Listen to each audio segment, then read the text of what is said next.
Clip number 1589۔ اس clip میں آپ قرآن پاک کی سورہ رحمان کی آیت نمبر 56 سے 59 تک کی تلاوت، ترجمہ اور تفسیر قرآن صراط الجنان سماعت فرمائیں گے۔ بسم اللہ الرحمن الرحیم۔ ترجمہ، اللہ کے نام سے شروع جو نہایت مہربان رحمت والا ہے۔ فیہن قاصرات الطرف لم يطمثهن انس قبلهم ولا جان فبأي آلاء ربكما تكذبان۔ ترجمہ، ان جنتوں میں وہ عورتیں ہیں کہ شوہر کے سوا کسی کو آنکھ اٹھا کر نہیں دیکھتی، جنہیں ان کے شوہروں سے پہلے نہ کسی آدمی نے چھوا اور نہ کسی جن نے، تو تم دونوں اپنے رب کی کون کون سی نعمت کو جھٹلاؤ گے۔ فیہن قاصرات الطرف، ان جنتوں میں وہ عورتیں ہیں کہ شوہر کے سوا کسی کو آنکھ اٹھا کر نہیں دیکھتی۔ تفسیر صراط الجنان میں ہے، اس آیت کا خلاصہ یہ ہے کہ ان جنتوں کے محلات میں جنتی مردوں کے لیے ایسی بیویاں ہوں گی جو اپنے شوہر کے علاوہ کسی اور کی طرف آنکھ اٹھا کر نہیں دیکھیں گی، اور ان میں سے ہر ایک اپنے شوہر سے کہے گی، مجھے اپنے رب عز و جل کی عزت و جلال کی قسم، جنت میں مجھے کوئی چیز تجھ سے زیادہ اچھی نہیں معلوم ہوتی۔ تو اس خدا عز و جل کی حمد ہے جس نے تمہیں میرا شوہر بنایا اور مجھے تمہاری بیوی بنایا۔ اور وہ بیویاں ایسی ہوں گی کہ انہیں ان کے جنتی شوہروں کے علاوہ نہ کسی آدمی نے چھوا ہوگا اور نہ ہی کسی جن نے۔ ان بیویوں سے مراد حور عین ہیں، کیونکہ وہ جنت میں پیدا کی گئی ہیں، اس لیے ان کے شوہروں کے سوا انہیں کسی نے نہیں چھوا۔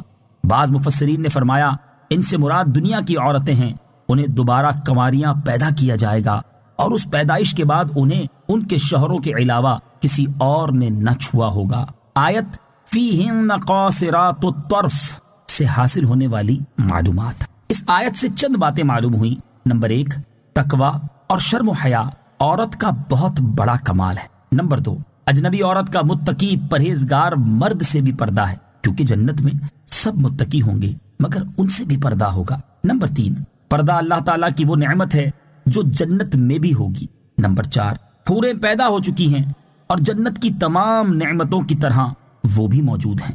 نمبر 5، حضرت آدم علیہ السلام اگرچہ جنت میں رہے اور وہاں کی نعمتیں کھائیں، مگر آپ علیہ السلام حوروں کی طرف مائل نہ ہوئے، کیونکہ حوریں صرف جزا کے طور پر ملیں گی۔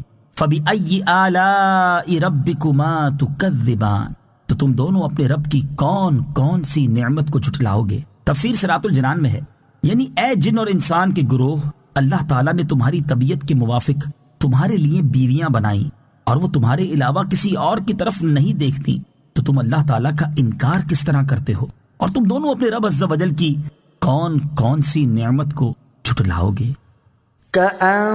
كأنهن الياقوت والمرجان فبأي آلاء ربكما تكذبان۔ ترجمہ، گویا وہ لال اور مونگا ہیں، تو تم دونوں اپنے رب کی کون کون سی نعمت کو جھٹلاؤ گے۔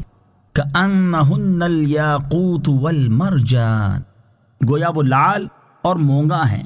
تفسیر صراط الجنان میں ہے، یعنی جنتی حوریں صفائی اور خوش رنگی میں لال اور مونگے پتھر کی طرح ہیں۔ جنتی حوروں کی صفائی اور خوش رنگی۔ جنتی حوروں کے بارے میں حضرت عبداللہ ابن مسعود رضی اللہ تعالی عنہ سے روایت ہے، تاجدار رسالت صلی اللہ تعالی علیہ وآلہ وسلم نے ارشاد فرمایا، جنتی عورتوں کی پنڈلیوں کی سفیدی 70 جوڑوں کے نیچے سے نظر آئے گی، یہاں تک کہ پنڈلیوں کا گودا بھی نظر آئے گا، اور یہ اس لیے کہ اللہ تعالیٰ ارشاد فرماتا ہے كأنهن الياقوت والمرجان، اور یاقوت ایک ایسا پتھر ہے کہ اگر اس میں دھاگا ڈال کر باہر سے دیکھنا چاہو تو دیکھ سکتے ہو۔ اور حضرت عبداللہ ابن مسعود رضی اللہ تعالیٰ عنہ سے مروی ہے کہ حور عین کی پنڈلی کا مغز لباس کے 70 جوڑوں کے نیچے گوشت اور ہڈی کے پیچھے سے اس طرح نظر آتا ہے جس طرح شیشے کی سراہی میں سرخ شراب نظر آتی ہے۔ فَبِأَيِّ آلَاءِ رَبِّكُمَا تُكَذِّبَانِ، تو تم دونوں اپنے رب کی کون کون سی نعمت کو جھٹلاؤ گے۔ تفسیر صراط الجنان میں ہے، یعنی اے جن اور انسان کے گروہ، اللہ تعالیٰ نے تمہاری نگاہوں کی لذت ان حوروں کو دیکھنے میں رکھی تو تم اللہ تعالیٰ کی وحدانیت اور اس کی نعمت کا انکار کس طرح کر سکتے ہو؟ اور تم دونوں اپنے رب عز و جل کی کون کون سی نعمت کو